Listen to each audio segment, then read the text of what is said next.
Tiba-tiba dibilang sama mereka, karena ustaz abal-abal, ustaz palsu, cuma modal serban, jubah, jenggot, terus jadi ustaz. Coba saya bisa keliling dunia 36 negara Pak sekarang, kan kaleng-kaleng. Kalau orang Medan bilang sudah serak-serak kencingku di mana-mana. Cina serakah, aku nggak suka. Bunganya dimakan, dosanya seperti berzina dengan ibu kandung sendiri. Karena makan riba yang seringan-ringannya, dosanya seperti berzina dengan ibu. Pula orang Islam itu tua. Lisoi, oh parmitu. Lisoi, sirup matu api. Lisoi, sirup lato. 70% orang Medan Ketua DPR ini orang Cina.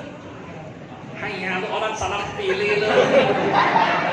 Apa aja kerja dia.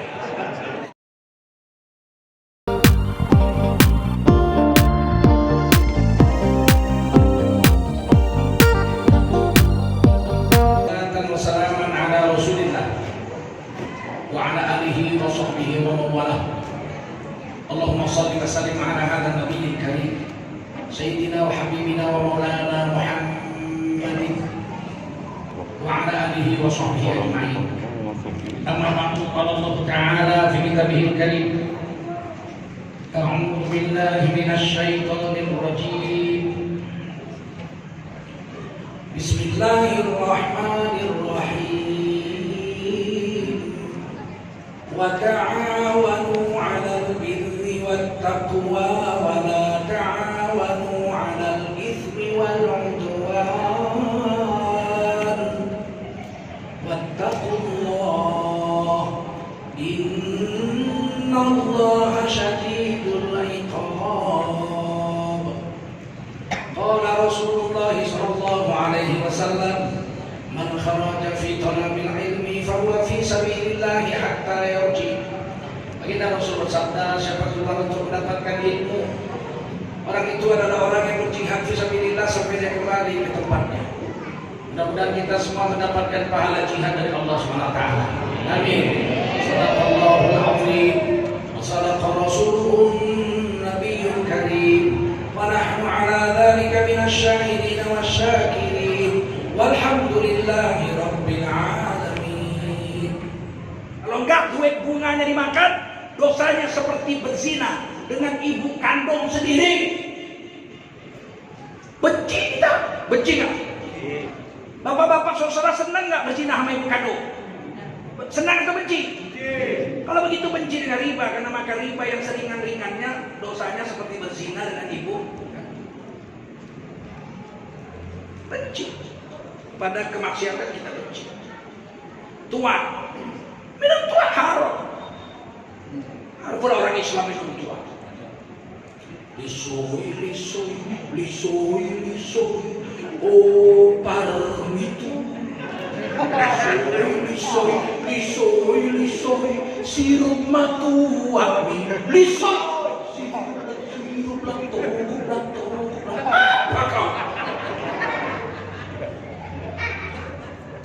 Bulan puasa kemarin ada orang tua di Batang Kuis buka bulan puasa, diminta tutup sama saudara-saudara kita dari FPI, nggak mau tutup, didatangi bertengkar, marah, dibanting kursi plastiknya patah. Ribuan orang se-Indonesia membela Parmitu, perminum tuak, malah menyalahkan FPI. Geram juga aku. Ada satu kelompok menamakan dirinya masyarakat Batak, di dalam video itu mengatakan siap berperang dan mengusir FPI dari Sumatera Utara gara-gara warung tuak. Ngomong laku di TV, kita ini bersaudara. Tidak pernah ada perang agama dan perang suku di Sumatera Utara. 74 tahun merdeka, betul? Walaupun ada 9 suku di sini. Ada suku Melayu, ada suku Batak, ada Toba, ada Karo, ada Angkola, ada Mendele, ada Nias, ada Jawa, ada Simalungun, ada Sepak-Pak. 9 suku di sini. Tidak pernah kita perang. Jangan ngancam-ngancam. Kami nggak nyari musuh. Tapi kalau kalian menekat, boleh coba, ya kan? Musuh pantang dicari, bertemu pantang dielakkan, kan begitu. Tengah tegas aku bilang, baik-baik, lembut-lembut, jangan macam-macam. Kami memang lembut, tapi kepada kemungkaran kami nggak pernah mundur, betul nggak? Paham?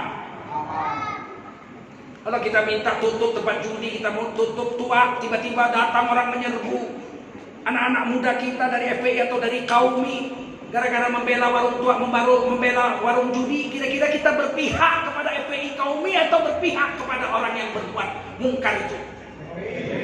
Lemah sekali jawabnya. Begitu. Kalau kurang orang, telepon aku, terbang aku dari Jakarta.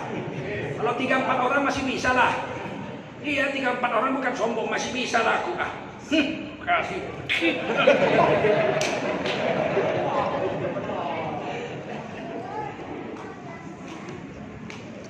Apakah kita benci? Benci.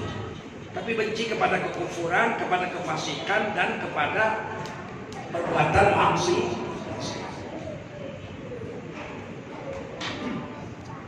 Yang berapa ini? Dengan 10. Untuk mewujudkan negeri yang baldatun thayyibatun wa rabbun ghafur, perlu dipilih pemimpin-pemimpin yang soleh. Setuju? Bapak jangan kita politik, Pak. Ini ada ayat Qur'annya. Diwajibkan orang Islam itu menyerahkan amanah kepada ahlinya. Paham? Ini ayat politik ini. Serahkan amanah kepada ahlinya. Jangan tukang pisang goreng kau angkat jadi wali kota. Angus kau digorengnya nanti. Macam tak ada orang lain aja, betul? Tukang kursi kau angkat jadi presiden. Macam tak ada orang lain aja.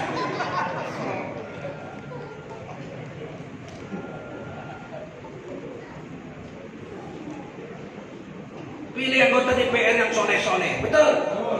Di Bali, seumur hidup gubernurnya nggak pernah, wali kotanya, gubernurnya, bupatinya, selain orang Bali yang Hindu. Pasti dari zaman Pak Harto sampai sekarang, sampai pemilihan bebas, langsung mesti menang. Karena mereka 85%. Islam 14%, lain-lain 1%. Di Tapon Utara, jangan harap bupatinya orang Islam. Jangan harap bupati Taput itu orang Hindu, orang Buddha, nggak mungkin. Pasti orang Kristen, betul nggak? Karena dia 90% di sana. Giliran Medan, 70% orang Medan Islam. Berapa persen? 70% orang Medan Islam. Ketua DPR-nya orang Cina. Hanya orang salah pilih loh. Apa aja kerja kalian? Apa kerja kalian di kota Medan? Kalian tanggungkan dosanya nanti di hari kiamat. Aku orang Jakarta. Sejak 99 aku penduduk Jakarta. Kamu cek tunjukkan KTP gue nanti. Aku orang Jakarta. Cuman ku ingatkan, Sumatera Utara 70% orang Islam. Ketua DPR-nya bukan orang Islam. Apa-apaan kalian orang Islam? Ya kan kita bebas, Pak, semua boleh. Semua boleh mencalon. Ahok pun boleh mencalon menjadi gubernur di Jakarta. Boleh mencalon. Tapi kita orang Islam tak boleh memilihnya. Paham? Paham? Paham nggak? Seandainya besok ada Cina mau mencalonkan diri jadi wali kota Medan, didukung oleh partai politik, boleh dia mencalon. Boleh nggak? Tapi tak boleh kita pilih. Betul?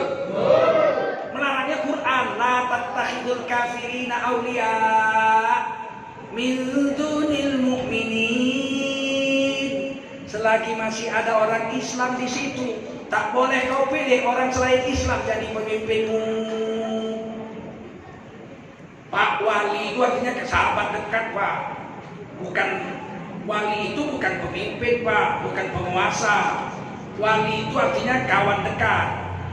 Tak usah kau bikin bodoh kami. Kan jelebau kami semua ya. Anak kecil pun tahu yang dimaksud wali itu penguasa. Bukan kawan. Kawan ditukar. Surah Al-Maidah 51. Aulia di situ adalah kawan dekat. Jangan kau pikir kami bangsa Indonesia ini bodoh. Kita ini bahasa Melayu yang jadi bahasa Indonesia ini 80% 70% berasal dari bahasa Arab.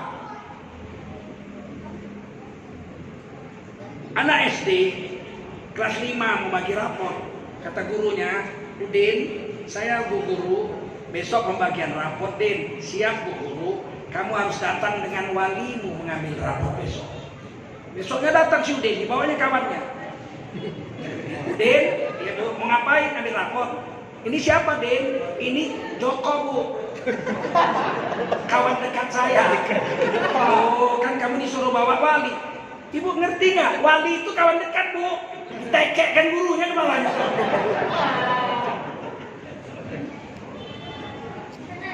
Paham? Wali kota Medan itu berarti kawan dekatnya kota Medan atau pemimpinnya kota Medan? Jadi kenapa kau pleset-plesetkan jadi wali itu kawan? Memang PKI betul orang ini. Gaya PKI betul, ya enggak?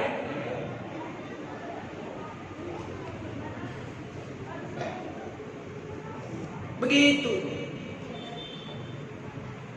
Ini nanti wali kota Medan Pak, calonnya dua-dua Islam Pak. Alhamdulillah, dua-duanya Nasution lagi. Dua-duanya satu Nasution, dua-duanya. Yang satu namanya Akhyar, orang terpilih. Yang satu namanya Bobby. Bobby, mari sini.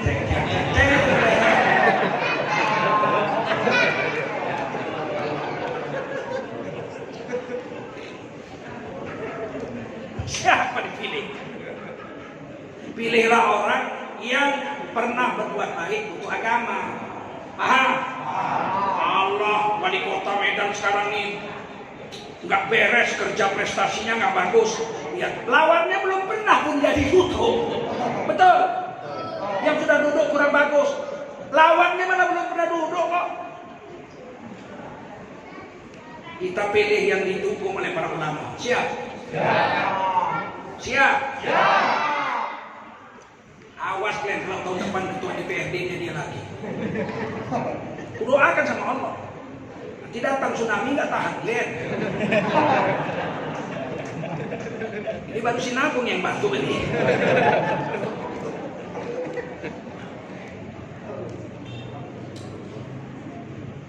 Siapa bilang nggak boleh bicara politik di masjid? Yang nggak boleh kampanye di masjid. Paham? Kalau bicara politik di masjid boleh nggak? Boleh. Siapa yang harus dipilih Pak? Orang yang sidik, tablik, amanah, fatoh. Itu kan politik. Jangan pilih orang kafir, itu kan politik. Tapi kalau kampanye nggak boleh, saudara. Saya ini calon DPR, coblos saya ya tidak boleh. Paham? Saya terkejutkan lain bukan anggota partai politik. Saya terkejutkan lain bukan kepingin jadi DPR, bukan kepingin jadi wali kota, nggak kepingin jadi presiden. Kalau saya mau jadi DPR tahun 87 udah DPR saya.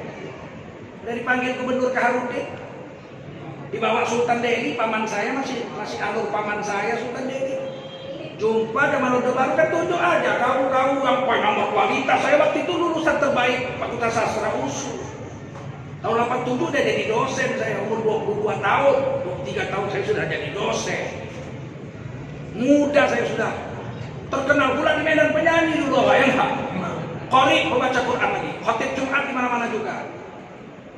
Tapi Syekh Azra'i Abdul Rauf nggak setuju. Guru saya, guru Quran saya, Syekh Azra'i Abdul Rauf Al-Hafiz Sungai Deli. Saya permisi ke rumah beliau, atau ada apa nak? Ngaji lah kau, ngaji, habis ngaji, ada mau permisi tuh. Apa itu? Awak dicalonkan DPRD provinsi dengan Syarifuddin Siba, kami berdua dari Pemuda Melayu. Nomor urut jadilah nomor 7 nomor 8. Sedangkan anggota DPR Golkar waktu itu 23 orang. Udah pasti menang lah. Ustaz Azra'i itu diam, merah mukanya. Saya pun tertunduk. Dari fraksi apa nak? Katanya. Dari Partai Golkar. Kemarin ini mau ngapain? Mau minta izin. Kalau aku izin, saya maju besok. Senin, jumpa dulu. Udah litsus, sudah lulus. Dulu litsus, Pak. Mau jadi DPR, penelitian khusus. Anak PKI nggak boleh jadi DPR. Sekarang anak PKI boleh, Pak. Boleh. Anak PKI. Teman itu nggak boleh. Kata Tuh Azrail beginilah, nah, kalau kau jadi DPRD Provinsi Sumatera Utara dari Partai Golkar, nah, jangan kau pijak lagi pintu pagar itu, mak, jangan pintu pagar, bukan pintu rumah, pintu pagar juga kau pijak lagi. Senyum manis saya. Kalau begitu tuh besok tak jadi. Saya akan jumpa Kepala Intelijen Kejaksaan Tinggi Wan Hasim Yaakob Rahim Saleh, sahabat saya. Orang Riau, mama saya orang Riau. Maka saya akan izin untuk tidak jadi batal, biar naik urutan di bawahnya. Saya nggak usah. Jangan, kata Tuan Suri, rugi kau nanti. Ini banyak duitnya, ini kaya kau. Saya bilang kemarin minta izin tuh, bukan mau melapor. Saya tertuju kemarin minta izin. Kalau atau tak izin sampai kiamat, saya tidak akan mau jadi DPR. Biasanya diantarnya sampai depan pintu aja itu. Hari itu diantarnya sampai pagar. Saya naik Honda, dibukakannya gerbangnya. Saya sorong keluar.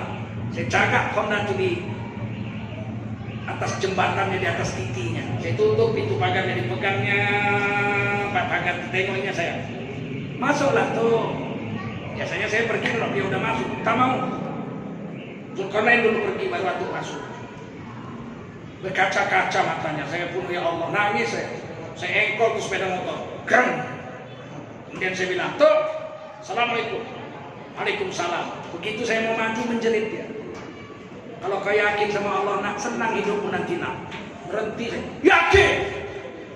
Sampai mati dia nggak dari DPR. Alhamdulillah. Saya bisa keliling dunia 36 negara, Pak, sekarang ini. Dakwah seluruh Indonesia kecuali Maluku aja belum. Belum ada waktu, bukan belum sanggup ke sana, belum ada waktu. Negara 36, Pak, di dunia. Amerika berapa kota? 15 kota. Kanada 5 kota. Australia tiap tahun saya ke Australia. Cina pulang saya ke Cina dakwah 40 hari. Korea sudah. Jepang sudah 2 kali saya ke Jepang. Seluruh negeri Arab. Eropa saya sudah keliling Eropa dakwah. Kan kaleng-kaleng. Kalau orang Medan bilang sudah serak-serak kencingku di mana-mana.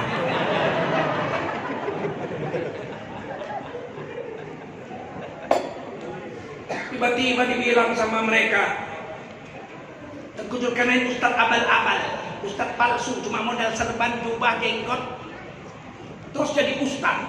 Cobalah kau tes.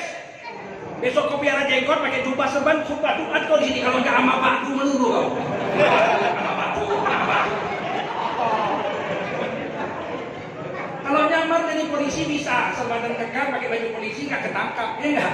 Kalaupun ketangkap setahun 2 tahun. Kemarin ada yang nyamar jadi tentara 12 tahun baru ketangkap.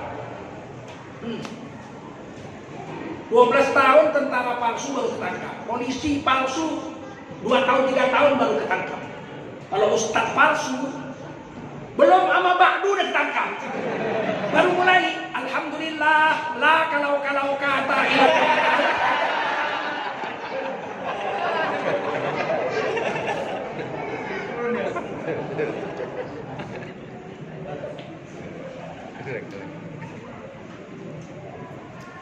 Jadi politik ini penting nggak? DPR harus orang kita 70%. Kalau semua orang Islam hanya milih orang Islam, maka DPR Sumatera Utara itu pasti 70% orang Islam. Betul? Kenapa bisa banyakan orang itu dari kita? Karena berarti banyak orang Islam yang tidak memilih orang Islam, tapi memilih orang selain Islam. Betul?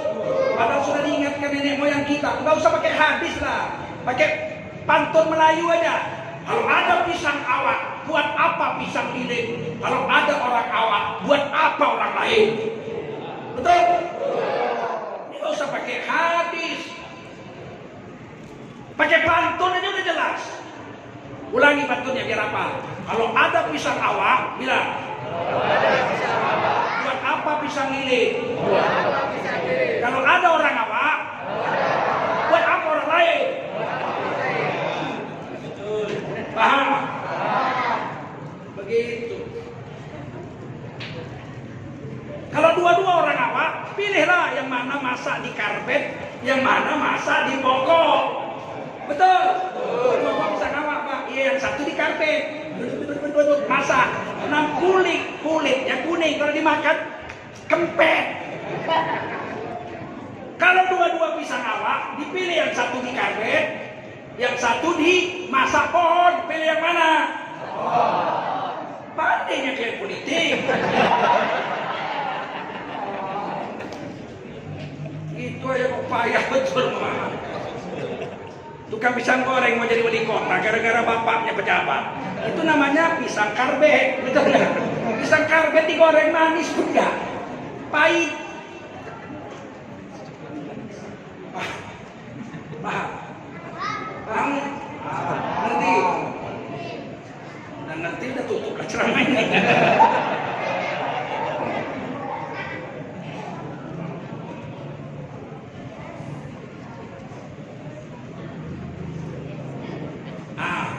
Terakhir,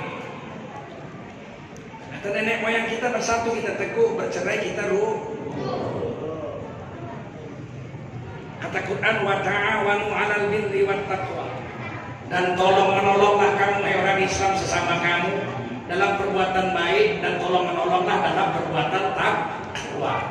Wala ta'awanu 'alal itsmi wal 'udwan, dan jangan kau tolong menolong dalam perbuatan permusuhan dan dosa, perbuatan dosa dan permusuhan. Jangan tolong. Wattaqullah, takutlah kamu kepada Allah. Alhamdulillah orang Islam di Indonesia itu 230 juta dari 267 juta. Jadi kita 88,2%. 230 juta rakyat Indonesia Islam dari 267 juta. Kalau orang Islam bersatu, kita hitung bayar zakat. Orang Islam di Indonesia 230 juta. Zakat fitrah semuanya wajib bayar. Asal udah keluar dari perut mamanya, wajib bayar. Betul? Kalau masih hamil belum. Bapak, ibu ini hamil nggak? Bayar 2? Enggak. Kalau hamil bayar 1. Lahirannya baru bayar. Betul? 230 juta semua bayar zakat fitrah. 2,7 kilogram. Seandainya lah 35.000 duitnya, dihitunglah 2,7 kilogram itu 35.000. 35.000 kali 230 juta, Pak. Itu duitnya 7,5 triliun, Pak. Berapa? 7 triliun lebih duitnya. Beli beras saja untuk zakat fitrah. Hari raya Idul Fitri. Orang Islam sudah beli beras 7 triliun lebih, Pak. Bukan main-main duitnya itu. Idul Adha, potong kambing. Dari 230 juta, andai kata yang mampu berkorban itu 50 juta orang aja dari 230 juta itu. Kali 3 juta rata. 2 juta adalah 2 juta kambing. 1 ekor. 50 juta orang kali 2 juta itu duitnya Idul Adha, Pak. 100 triliun duitnya, Pak. Sedikit apa banyak? Ada yang pernah lihat duit 1 triliun? Aku aja belum, apalagi klien.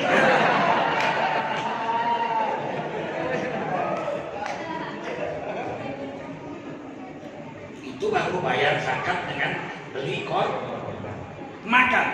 Ayo kita itu. Ini perlu diajari biar ngerti. Kalau kita miskin semua 230 juta ini yang Islam ini, pagi makan lontong 6.000, siang makan lontong 6.000, malam makan lontong 6.000, 18.000 sehari. Sebulan rata-rata 500.000. Kali 230 juta itu duitnya sebulan untuk makan lontong pagi siang malam, pagi siang malam, pagi siang malam. Duitnya 115 triliun sebulan, Pak. Cuma makan lontong aja. Sempat pagi makan nasi padang, siang makan nasi padang, malam makan padang. 20.000 sebungkus 60.000, Pak. Seandainya makan nasi lemak pagi 11.000, makan siang nasi lemak 11.000, makan Makan malam nasi lemak 11.000. Tidak ada yang makan itu aja nasi lemak aja. Itu sebulan 1 juta Pak. 230 juta kali 1 juta sebulan nasi lemak pagi siang malam. Itu duitnya 230 triliun sebulan. Hebat nggak? Hebat nggak? Tapi nggak hebat Pak. Karena duit itu nggak jatuh sama orang Islam. Belanja di mall, di kecap aja 50.000 ke mall.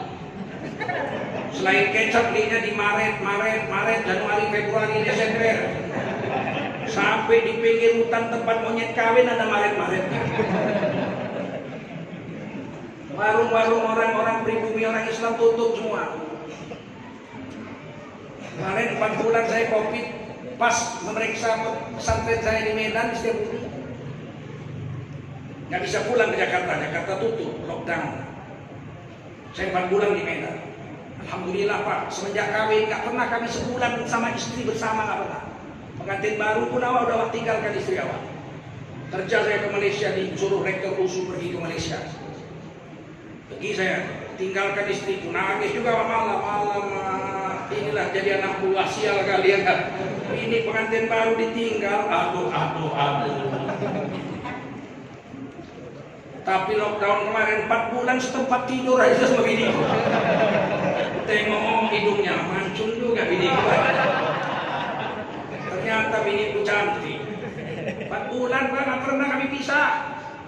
Pergi kami naik mobil, saya pakai topeng, masker, istri saya pakai masker. Tiba-tiba ada razia polisi, stop. Buka kaca, cip. Ada apa? Pak, ini siapa? Bini pula. Masa bini orang ku bawa? Bini pula ini.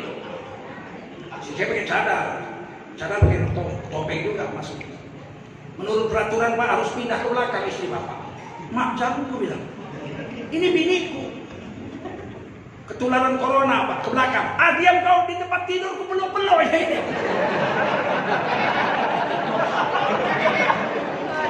Di mobil kau suruh pindah pula ke belakang bini. Ini peraturan Pak. Ya sudah kalau peraturan. Nah apa-apa. Saya bilang istri saya pindah istri saya ke belakang. 100 meter lewat, pindah lagi. Orang biniku kok disuruh bini. Apalagi lebih parah lagi, ini ojek disuruh. Dia suami istrinya sepeda motor, di stop. Ini siapa Pak? Istri saya. Tak boleh Pak, goncengan Pak. Istrinya tinggal. Terus saya pulang naik apa? Naik ojek. Kan jelek bau itu. Lakinya suruh pulang sendiri, bininya suruh pakai ojek. Astagfirullahaladzim. Ku jenggit kepalanya. Memang negeri ini hajab kita dibikin. Betul nggak? Hajab. Jauh lebih baik zaman Pak Harto ku tengok. Ya nggak? Lebih tertib, ya nggak? Ini zaman ini hajab. Awak gara-gara corona, bini awak nggak boleh goncengan sama disuruh tinggal di jalan. Bini awak pulang naik ojek. Coba, apa nggak 70 kali ngerem?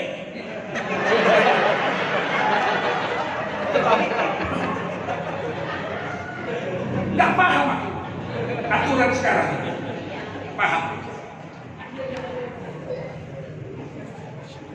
Bulan puasa, setiap hari kami belanja sama menantu saya.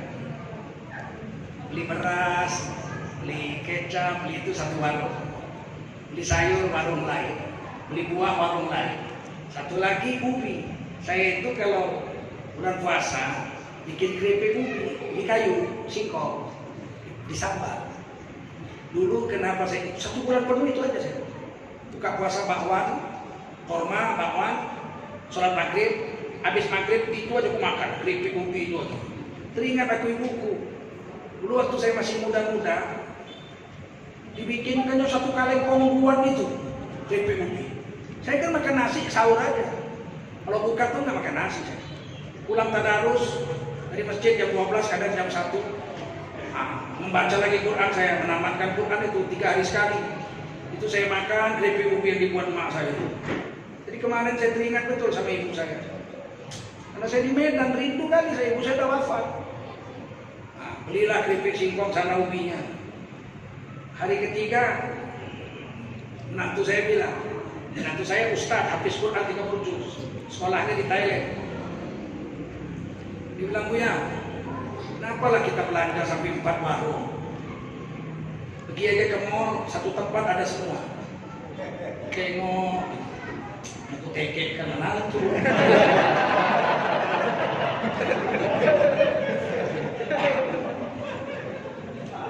Bilang apa rupanya salahnya nak kalau kita belanja 4 warung. Warung sana beli yang kering-kering, telur, gula dan sebagainya. Sayur warung yang sana. Ubi kayu tuh kolak, ubi rambat tuh kolak, pisang ke sana. Buah-buah yang lain, pir, jeruk sana. Kalau 4 tempat kenapa? Bukannya kita mendayung, naik mobilnya pakai AC. Tak capeknya kita. Ya tapi pindah-pindah ya. Ini orang Islam semua yang punya lah. Iya. Kalau mall siapa yang punya? Lintai kek, lintai cong. Iya Bu ya. Yalah kita belanja sama saudara-saudara kita, orang pribumi, orang Islam. Tapi Ustaz, apa Bu ya? Tengoklah tadi kita beli ubi, miring warungnya. Miring warungnya. Cemana nggak miring yang belanja 3 orang? Coba 3.000 yang belanja, 2 hari lurus. Betul? Coba kalau 230 juta rakyat Indonesia itu beli beras, beli minyak, beli telur, beli kecap, beli garam, beli sayur, beli buah, semuanya dia beli sama orang-orang warung-warung pribumi, warung-warung Islam saja. Kurasa setahun ini kaya raya semua pedagang orang Islam. Betul? Ada sama aja Pak, beli minyak gorengnya sama Haji Jainuddin, tapi dia kan belinya sama Cina, pabriknya Cina punya. Paling tidak warung yang paling bawah orang Islam yang punya. Betul? Paling tidak 5 tahun ini. 10 tahun akan datang udah menjadi distributor orang-orang Islam. 30 tahun yang akan datang sudah ada yang punya pabrik. Betul? Begitu. Kalau kita nggak mulai dari sekarang kapan? Kita beli sama warung tetangga, mula-mula miskin dia. Tapi 1000 orang di kampung itu belanja sama dia. Tahun depan sudah pergi umroh dia. Sudah punya mobil dia. Betul? Sakit Allah. Aduh maaf, ampun ya Allah, sakitnya Allah. Dia tetangga, datang dia, Assalamualaikum. Kenapa? Aduh Pak, sakit kali dadaku macam ini sini. Wah itu serangan jantung Pak, ayo naik mobil saya dibawa. Jangan ke rumah sakit pakai mobilnya. Kalau kita belanja di mall siapa yang punya? Kenal. Mati pun kita gak datang ya. Mati kita gak datang. 10 tahun jadi langganannya dia. Dikasihnya kartu anggota, tapi gak boleh utang. Aku Pak kan udah langganan 10 tahun ya. Hari ini aku utanglah dulu telur sekilo. Sampai gondol gak dikasihnya. Mati awal kan. Datang pun dia percuma. Andai kata datang pun dia kita mati percuma. Kalau tetangga kita, orang Islam datang, kita sakit dia datang, mati kita dibacakannya Fatihah. Betul? Ikut dia sembahyang jenazah. Betul? Jadi janda bini awak dikawininya bini awak ya. Beruntung anak awak dapat bapak. Betul?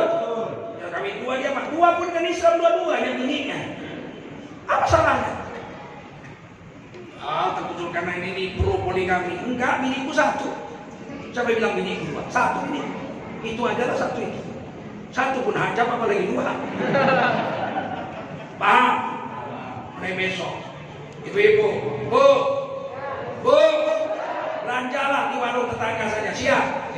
Kalau tak ada di warung tetangga, pergilah ke pasar tradisional milik pemerintah daerah. Kalau di sini Banjar Simpang Limun. Mana lagi? Sekarang naik. Di Tanjung Sari tempat saya itu pasar pagi Tanjung Rejo atau pasar Melati, pajak pasar Melati, Simpang Melati. Begitu. Insya Allah 10 tahun yang akan datang 230 juta rakyat Indonesia ini akan jutaan orang jadi orang kaya. Betul? Ini kadang-kadang sedih orang. Dulu tahun 1878 ke atas, bangsal-bangsal tembakau deli itu, pegawainya itu, tukang milih-milih ulatnya, milih-milihnya, mengering-ngeringkan tembakau itu 100% pekerja kulinya itu orang Cina. 100%. Deli maskapai itu 100% kuli-kulinya orang Cina. Melayu mana mau, itulah hebatnya Sultan. Nggak dikasihnya rakyatnya jadi kuli. Nggak dikasih. Dan Sultan Delhi nggak pernah dijajah Belanda, Pak. Kita dengan Belanda, Sultan Delhi membuat perjanjian bilateral, disewakan tanahnya untuk tanam tembakau. Paham? Dibikinkan rel kereta api, Delispur Maskapai, dibikinkan Istana Maimun, dibikinkan Masjid Al-Maksum. Kerjasama, tidak dijajah kita. Sama dengan Aceh nggak dijajah, Sultan Jogja nggak dijajah sama Belanda. Kita kerjasama, sewa tanah, dia bayar sama kita, kaya kita orang Delhi. Kuli-kulinya orang Cina. Tukang becak, tahu kenapa disebut becak? Becak itu bahasa Cina, Hokkien. B tidak, ciak makan. Saking miskinnya terduduk. Ditanya sama, asengat, kenapa lu termenung aja? Hanya becala, belum makan maksudnya. Kalaupun makan bubur. Makanya di Medan itu, kalau udah ada orang Indonesia, orang Melayu makan bubur, apa kata tetangganya? Mak, jangan makan bubur ya, macam Cina miskin kau tengok. Betul nggak? Dulu makan bubur macam Cina miskin, makanya aku nggak mau makan bubur. Sakit pun aku nggak mau makan bubur, macam Cina miskin aku bilang. Kata istri saya, bang, abang sakit, perutnya sakit, abang harus makan bubur. Nggak mau aku. Dokter bilang harus makan bubur, bang. Kalau aku makan bubur kau suapkan. Tak suka aku bubur. Udah rasanya tak enak. Macam Cina miskin aku rasa. Aku bukan Cina miskin aku. Sekarang awak jadi kuli Cina jadi Turki. Dulu naik becak, semua tukang becak Cina. Tukang angkong. Sebelum becak angkong. Angkong tuh becak tapi ditarik orang, dibawa lari. Kalau terkentut gratis gak bayar. Penumpangnya bau kentut. Namanya angkong. Apa namanya? Itu semua penarik angkong di kota Medan ini 100% orang Cina. Gak ada orang Melayu, orang pribumi narik angkong. Baru kemudian becak. Itu namanya di mana-mana namanya triso. Apa namanya? Triso, roda 3. Cuma di Indonesia dibilang beca, artinya becak, lu makan. Paham? Saya SMP ke Pineng. SMP ke Pineng saya. Mama saya orang kaya. Apa urusannya? Setiap liburan Ramadan 1 bulan saya nggak pulang. Pulang kau ke kampung, jumpa kakekmu di Bagan Siapiat. Pergi saya naik kereta api sampai Tanjung Balai. Nunggu kapal belacan bawa sayur dari Brastagi. Naiklah situ, nggak ada kapal penumpang ke Bagan Siapiat, nggak ada kapal sayur. Yang bisa naik itu ada rekomendasi dari polisi, tentara atau bea cukai. Saya singgah ke rumah Sultan Tanjung Balai di lapangan pasir.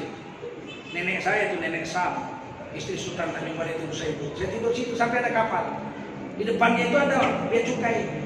Dia yang ngasih surat. Naiklah saya kapal laut ke Bagan Siapiat. Kata mama saya, masih SD itu, pulang kampung, tengok kakekmu, ini duit, tak hilang anak laki-laki. Begitu ibu saya mengajar, tidak hilang anak laki-laki. Siap saya berangkat. Kata ibu saya, nak jangan corengkan arang di kening mamamu nak.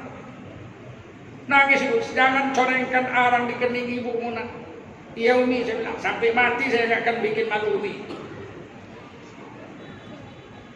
Satu hari waktu SMP saya ke Pineng. Di Pineng banyak kali tukang becak orang Cina. Becak dayung. Waktu itu SMP banyak kali tukang becak orang Cina. Di sinilah kesempatan gue bikin cari yang paling tua. Apa? Mau keliling kota Penang. Iya. Oh banyak lu, harga mahal sekian ringgit. Duit gak usah khawatir, banyak duit. Sekarang lu bawa gua keliling kota Pineng. Yang tua aku cari, bengek dia mendayung. Kapan lagi awak menghajar Cina? Sekali ini aku rasakan. Namanya ada SMP, otaknya belum ada. Kapan lagi ya enggak? Kadang-kadang naik-naikan turun Cina tuh, diminumnya kampur. Didorongnya. Capek, Pak? Enggak apa-apa tuh. Didorong, nanti udah datar jalan balik dirayungnya. Pulang ketawa-ketawa saya. Cerita sama adik-adik saya, kakak-kakak saya. Aku kesempatan kali kemarin ke Pineng. Ada bapak ibu saya. naik becak dayung cari semua Cina gitu, cari yang paling tua, bayar mahal. Begini aku bengek Cina tuh setengah mati dan dayung. Tiba-tiba ibu saya bilang, nah, umimu anak Cina nak. Kata, aduh, lupa saya ibu saya orang Cina. Saya bilang, Umi maaf, nggak saya buat lagi sampai mati Umi, nggak saya buat lagi. Jangan begitu nak. Iya Umi. Begitu. Sekarang yang jadi kuli di negeri ini kita, betul nggak? Udahlah kita rata-rata jadi kuli. Sekarang kuli pun dari Cina pun ada. Ayah, tenaga kerja asing dari Cina.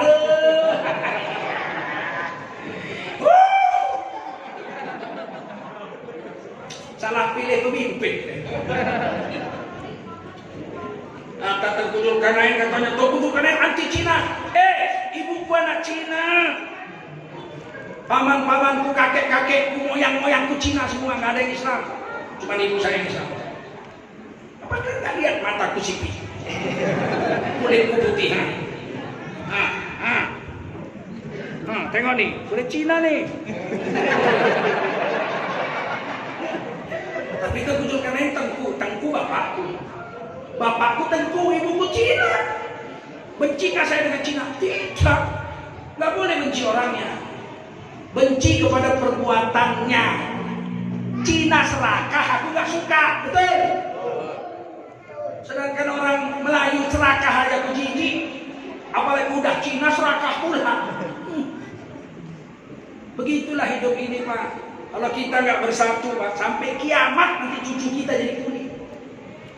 Kata Bung Karno di PBB, Bung Karno pidato presiden pertama.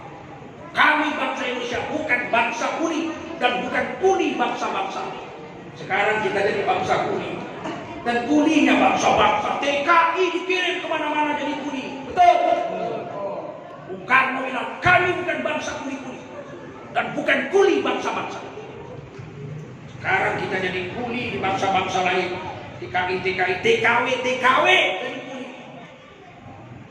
Nangis Bung Karno dalam kubur tuh.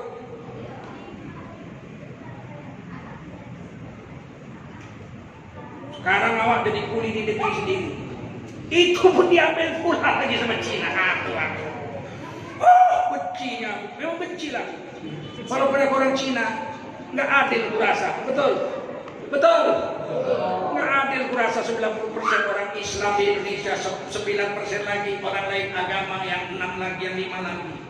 Tiba-tiba yang 1% kurang itu yang menguasai. Itu namanya oligarki. Apa namanya? Oligarki nggak boleh. Kita merdeka untuk membuang oligarki.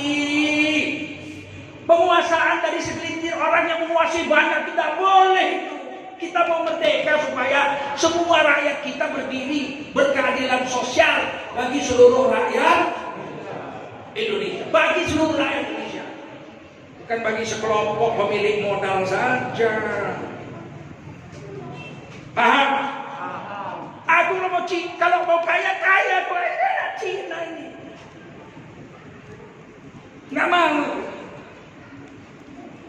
Dulu kalau saya bertengkar sama kawan tetangga, marah saya, mobil-mobilan saya dari plastik, ada yang dari besi, bisa jalan sendiri pakai baterai, nabrak belok mobil polisi, diambil tetangga saya. Saya tahu itu saya punya. Tetangga-tetangga kan mobil-mobilannya dari papa dibikinkan bapaknya. Yang pakai beli di toko cuma saya. Bapak saya orang kaya waktu itu, direktur PPN, punya mobil Holden BK 1962.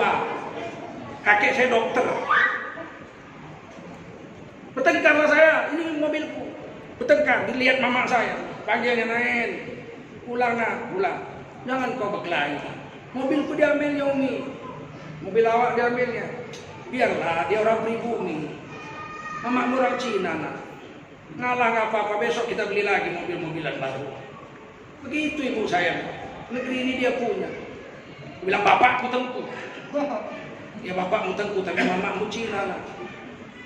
Biar kita ngalah nggak apa-apa. Mereka yang punya negeri ini. Mereka yang buka ini negeri. Begitu ibu saya mengajarkan pada saya. Nggak benci saya, cuman sifat-sifat serakah itu harus dibenci, betul? Kawin nggak mau dia sama orang kita ya nggak? Seganteng apapun kita, tidak boleh. Kan jahat kali begitu. Nggak boleh kita kawin sama anaknya. Dulu kawan saya SMA ada, pintar dia. Kami sama-sama juara di SMA 4. Anak Cina. Sering diejek-ejek orang di kelas itu. Anak Cina biasanya kan di sekolah Katolik, Antonius ya kan. Tapi ini di SMA 4 negeri. Dia ejek-ejek orang, saya bela. Jangan kena ejek dia. Dia kan bangsa Indonesia, dia orang Cina. Walaupun Cina kan warga negara Indonesia, lahir di sini, sudahlah. Jangan diganggu dia. Kau bela-bela. Aku pun anak Cina juga. Diam kawan-kawan saya, jangan kau ganggu dia. Dia sama dengan kita, sama-sama sekolah di sini. Akhirnya perempuan ini jatuh cinta sama aku. Biasalah begitu ya nggak? Dibilang sama saya, suka aku sama kau Jo. Aku nggak bisa pacaran, aku anak didik Muhammadiyah. Nggak pernah perempuan ku pegang. Perempuan ku pegang nanti kalau jadi bini. Dia bilang nanti kalau kamu sudah tamat kuliah ingat saya. Kalau kamu lama saya kita kawin. Katanya gitu. Tiba-tiba berapa hari kemudian dia bilang nggak boleh Jor kita kawin. Siapa pun nggak mau kawin sama kau, aku bilang. Saya udah bicara sama bapak saya, mama saya dimaki-maki, saya nggak boleh rupanya saya kawin dengan kamu. Memang. Saya bilang sama ibu saya, Umi ada anak Cina di SMA 4, baik kali ini, boleh aku kawin sama dia? Boleh nak. Mamamu pun Cina juga kan.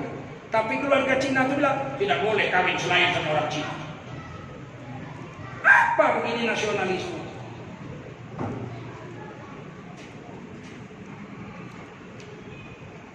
Sini aja lah. Setengah 11. Paham nggak ya? Esok terbit matahari yang melanja kecuali di warung-warung tetangga saja. Siap? Nah, sebelum saya tutup saya mau cerita. Ini ada madu hutan Sumatera Barat. Payah menjualnya. Kopi 4 bulan nggak laku-laku. Berapa bulan? Madunya madu asli. Udah saya cek di laboratorium. Nggak mau saya menjualkannya kalau nggak saya cek di laboratorium. Ada nomor pengecekan laboratoriumnya itu. Ada nomor cek. Saya jualkan supaya laku, saya bikin gambar saya situ. Alhamdulillah laku. Sudah 300 kilo laku. Kalau enggak kan hajab kali dia kasih makan anak-anak. Bukan satu keluarga ngutip madu hutan. Ini bukan madu dipelihara, ini madu hutan. Madu hutan Sumatera Barat. Kalian beli, tertolong orang-orang yang jual madu. Keuntungannya untuk saya 100% untuk pesantren. Enggak saya makan, saya ada kerja lain. Saya masih kerja, bukan makan uang sama, bukan makan uang ini. Tapi saya bantu dan sudah banyak laku. Satu lagi ini minyak kasturi, minyak kesukaan Rasulullah, parfum kasturi. Silakan beli luar. Seluruh keuntungan yang saya punya untuk pesantren. Insya Allah nggak kami makan. Kita tolong menolong sesama bangsa Indonesia. Paham? Subhanallah bihamdihi. Subhanakallahumma wa bihamdika. Asyhadu an la ilaha illa anta astaghfiruka wa atubu ilaik. Subhana rabbika rabbil izzati amma yasifun wa salamun alal mursalin walhamdulillahi rabbil alamin. Wassalamualaikum warahmatullahi wabarakatuh.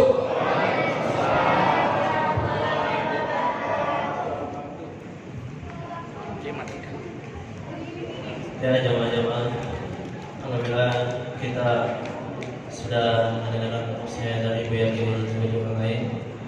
Ada sedikit